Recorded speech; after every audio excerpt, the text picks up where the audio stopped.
दोस्तों, क्या हालचाल। आप सबका स्वागत है मेरे channel study only study point में। तो दोस्तों, आज का अपना टॉपिक है चार्टर एक्ट 1813।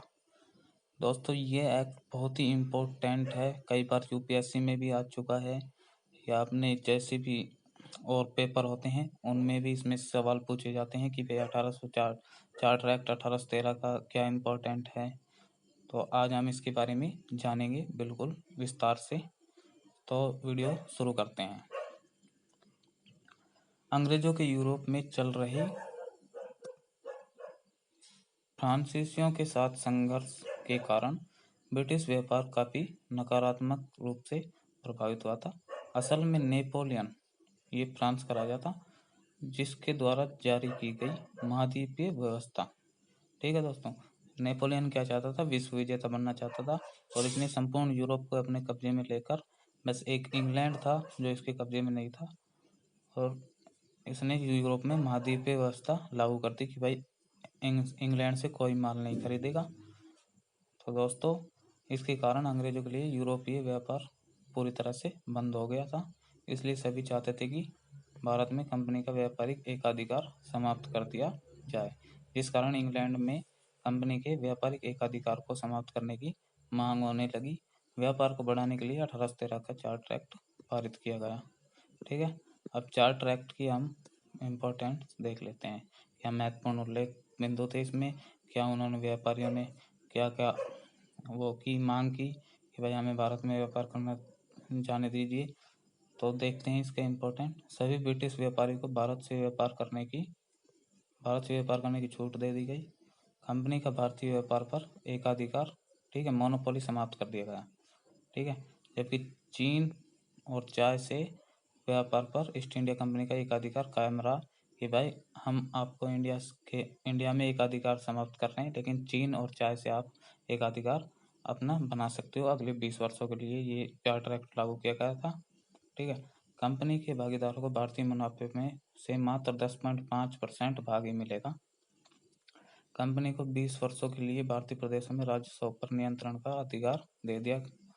इस एक्ट के अनुसार भारत में अंग्रेजों द्वारा बनाए गए स्थानीय निकाय अपने अंतर्गत आने वाले भारतीयों पर कर, सफाई कर, चौकीदार कर आदि लगा सकते हैं। साथ ही इन्हें कर देने वालों को दंडित करने का भी प्रावधान इस एक्ट में किया गया। ठीक है, इस एक्ट के अनुसार कंपनी को अपना क्षेत्रीय राजस्व और वाणिज्यिक मुनाफे को अलग अलग व्यवस्थित करने का वो प्रावधान किया गया। नियंत्रण बोर्ड की शक्ति को परिभाषित व उसकी शक्ति का विस्तार करते हुए बोर्ड की निगरानी में आदेश जारी करने की शक्तियों को बढ़ाया गया। कंपनी के संबंध में अंतिम निर्णय लेने का अधिकार ब्रिटिश सम्राट के पास ही रहा, परंतु वित्तीय मामले को कंपनी के अधिकार में दे दिया गया। इस एक्ट के द्वारा भारतीय कोर्टों को ब्रिटिश विषयों पर अधिकार दिए गए। ठीक है, ईसाई धर्म प्रचारक को आज्ञा प्राप्त करके भारत में धर्म प्रचार करने की सुविधा दी गई। कलकत्ता में प्रथम ईसाई धर्म प्रचार एवं भारत में रह रहे ईसाइयों के लिए एक गिरजाघर स्थापित किया गया भारत में, जिसमें एक बिशप और 3 पादरियों की नियुक्ति की गई। ब्रिटिश व्यापारी तथा इंजीनियरों को भारत में आने की तथा यहाँ बसने की अनुमति प्रदान की गई, परंतु इसके लिए संचालक मंडल या नियंत्रण बोर्ड से लाइसेंस लेना अनिवार्य किया गया। कंपनी की आय से भारतीयों को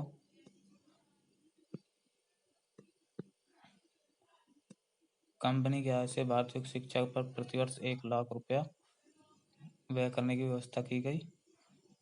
भारतीय साहित्य एवं विज्ञान पर आधारित शिक्षा को बढ़ाने के लिए प्रावधान भी बनाए गए।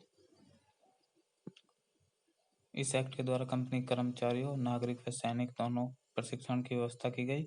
इसके लिए कलकत्ता, मद्रास के कॉलेजों को नियंत्रण बोर्ड के नियमों के अनुरूप चलाने की व्यवस्था की गई। इस एक्ट के द्वारा भारत में ब्रिटिश सेना की संख्या 29,000 निर्धारित कर दी गई एवं कंपनी को भारतीय सैनिकों के लिए नियम व कानून बनाने का अधिकार भी दिया गया। दोस्तों, मेरे चैनल को सब्सक्राइब कीजिए।